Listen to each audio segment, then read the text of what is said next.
Maman, tu as raison, la dernière machine que j'ai créée était beaucoup trop dangereuse. Rappelez-vous de la tapette à mouche électrique.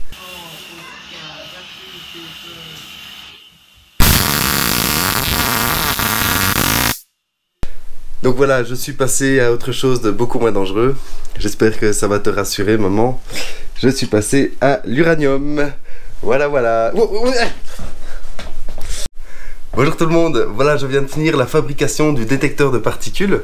C'est une machine qui va nous permettre de voir les particules radioactives, les particules cosmiques, les électrons, les protons, et tout ça les voir à l'œil nu. Donc je trouve ça assez sympathique. On va tout de suite voir cette machine. Voilà, donc j'ai fini de la fabriquer hier. Donc je suis assez content parce que c'était un sacré boulot. Donc le premier étage ici en fait sert à refroidir le deuxième étage. Le deuxième étage lui sert à refroidir le troisième étage qui est le détecteur de particules. Donc on va le démarrer. Il y a plusieurs interrupteurs à actionner pour le démarrer. On va les compter. 1, 2, 3, 4, 5, 6, 7, 8 et 9. Je prends le relais audio montage car une fois la machine en route, on ne comprend plus rien du tout. Donc le petit écran à gauche indique la température du liquide de refroidissement avant d'entrer dans le détecteur de particules. Et le second écran, c'est lorsque le liquide en est ressorti. Le premier étage est composé de modules thermoélectriques. On ne les voit pas, mais en gros le principe c'est qu'une fois qu'ils sont traversés par du courant électrique, ils génèrent du froid sur une de leurs faces et là génèrent encore plus de chaleur de l'autre. Et plus on évacue cette chaleur, plus ça refroidit. Et ça c'est le boulot des ventirades, dégager le maximum de chaleur de ces modules. Le liquide hydraulique les parcourt donc tous pour être refroidi au maximum et ensuite être injecté dans le détecteur de particules du troisième étage où il va servir à évacuer la chaleur des modules Peltier. Enfin, je sais pas si c'est clair, mais en gros, ça refroidit du liquide qui sert à refroidir un refroidisseur qui chauffe. Voilà. Alors ça, c'est la pompe hydraulique qui nous emmène directement dans le détecteur de particules et à l'uranium par la même occasion. Alors, pourquoi de l'uranium ? En vrai, on peut apercevoir des particules émises naturellement par les rayons cosmiques ou la radioactivité naturelle, mais ces phénomènes ne se produisent pas toutes les secondes, contrairement aux particules alpha ou bêta de celui-ci. Alors la grille qu'on aperçoit au-dessus du vaporisateur d'isopropanol est parcourue par de la haute tension, ce qui a pour effet d'ioniser l'air et améliorer la visualisation des particules.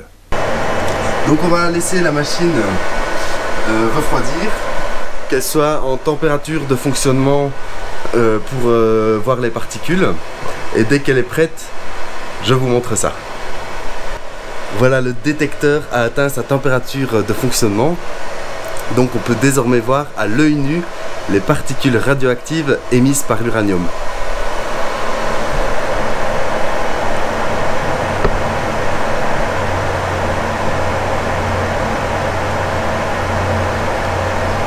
Voilà, donc les traits blancs qu'on voit, ce sont des particules alpha.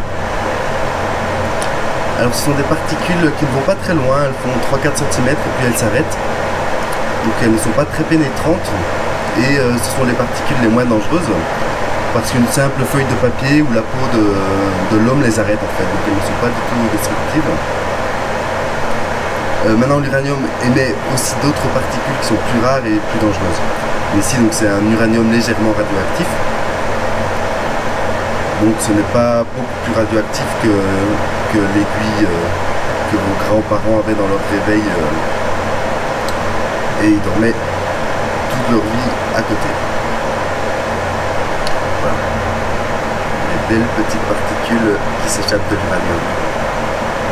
On peut également voir des traits plus fins qui ont une trajectoire totalement aléatoire. Donc ça, ce sont des électrons. On peut aussi apercevoir, si on a un peu de chance, un proton ou l'autre qui traverse par hasard la pièce. Donc ça c'est totalement aléatoire, ça n'est pas émis par l'uranium. C'est une particule qui nous vient de l'espace, c'est une particule cosmique. Donc j'en filmerai peut-être tout à l'heure et je vous montrerai, si on a un peu de chance, peut apercevoir. Voilà, donc j'ai laissé tourner la caméra pour filmer des protons. Donc les protons, ce sont les particules qui constituent le noyau des atomes et ils sont émis par les rayons cosmiques. Donc ce sont des particules qui vont traverser toute la pièce et qui vont par hasard se retrouver dans la chambre. En voilà un. Donc voilà, on voit vraiment c'est une particule qui vient traverser toute la chambre. En voilà un deuxième. Donc ça laisse un long trait bien droit dans la chambre, assez épais. Donc ça c'est typique des protons, donc c'est une particule cosmique.